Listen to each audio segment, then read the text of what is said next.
ನಮಸ್ಕಾರ ಎಲ್ರಿಗೂ, welcome back to my channel. ನಾವು ಇವತ್ತು ಬಂದಿರೋದು ಬೆನ್ನಿ ಮಿಲ್ಸ್ ಗ್ರೌಂಡ್ಸ್ಗೆ. ಇಲ್ಲೊಂದು ಎಕ್ಸಿಬಿಷನ್ ಫೇರ್ ನಡೀತಾ ಇದ್ದಿದ್ದ ಕಾರಣ ನಾನು ನನ್ನ ಬೆಸ್ಟ್ ಫ್ರೆಂಡು ಇಲ್ಲಿಗೆ ಹೋಗ್ಬೇಕಂತ ಡಿಸೈಡ್ ಮಾಡಿದ್ವಿ. ಓಕೆ, ಪ್ಲೇಸ್ ಹೇಳಬೇಕಂತಂದರೆ ಕ್ವೈಟ್ ಇಂಟ್ರೆಸ್ಟಿಂಗ್ ಅನ್ನಿಸ್ತು. ನಯಾಗ್ರಾ ಫಾಲ್ಸ್ ರೆಪ್ಲಿಕಾ ಮಾಡಿದ್ದಾರೆ ಇಲ್ಲಿ, ಸೊ ಅದೊಂದು ಯೂನಿಕ್ ಅಂತ ನಮ್ಗೆ ಅನ್ನಿಸ್ತು. So you can just see ಯರ್ ಎಷ್ಟು ಬ್ಯೂಟಿಫುಲ್ಲಾಗಿ ಕಾಣ್ತಿದೆ. ನಮಗೆ ಬ್ಯಾಕ್ಗ್ರೌಂಡು ಫೋಟೋಸ್ ವಿಡಿಯೋ ಮಾಡ್ಕೊಳ್ಳೋಕ್ಕೆ ತುಂಬ ರಶ್ ಇತ್ತು, but still we wanted to do. ಚೆನ್ನಾಗಿ ಬಂದಿದೆ. ನೀವು ಒಂದು ಸತಿ ವಿಸಿಟ್ ಮಾಡಿ ಎಕ್ಸ್ಪೀರಿಯೆನ್ಸ್ ಮಾಡಿ.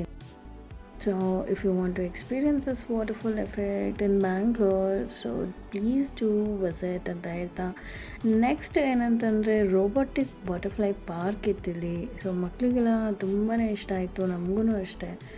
So robotic butterflies, so it was quite different and beautiful ಅಂತ ಅಂದಿತ್ತು. ನಾವು ಅದ್ರ ಜೊತೆ ಒಂಚೂರು ಮಸ್ತಿ ಮಾಡಿದ್ವಿ.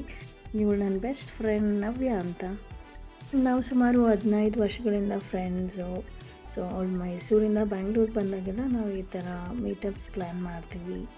ಸೊ ಈ ಸತಿ ನಾವು ಬಂದಿರೋದು Benny mills ಗ್ರೌಂಡ್ಸ್ಗೆ.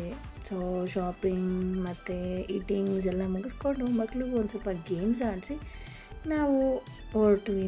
If you want to visit this place then please go for own vehicle ಅಥವಾ ಮೆಟ್ರೋಗೆ ಹೋದರೆ ಒಳ್ಳೆಯದಂತ ಅನಿಸುತ್ತೆ. ಯಾಕಂದರೆ ನಮಗೆ ಕ್ಯಾಬ್ ಬುಕ್ ಮಾಡೋಕ್ಕೆ ತುಂಬ ಪ್ರಾಬ್ಲಮ್ ಆಯಿತು ಅಲ್ಲಿಂದ ಬರೋಕ್ಕೆ. ಸೊ ಮೆಟ್ರೋ ಅಲ್ಲಿಂದ 1 ಕಿಲೋಮೀಟ್ರ್ ದೂರದಲ್ಲಿದೆ, ನೀವು ನಡ್ಕೊಂಡೇ ಬರಬೇಕಾಗುತ್ತೆ. ಇದು ನನ್ನ ಮಿನಿ ವ್ಲಾಗ್. ಹೇಗಿತ್ತು ಅಂತ ಕಮೆಂಟ್ ಮಾಡಿ, ಸಬ್ಸ್ಕ್ರೈಬ್ ಮಾಡಿ. Thank you.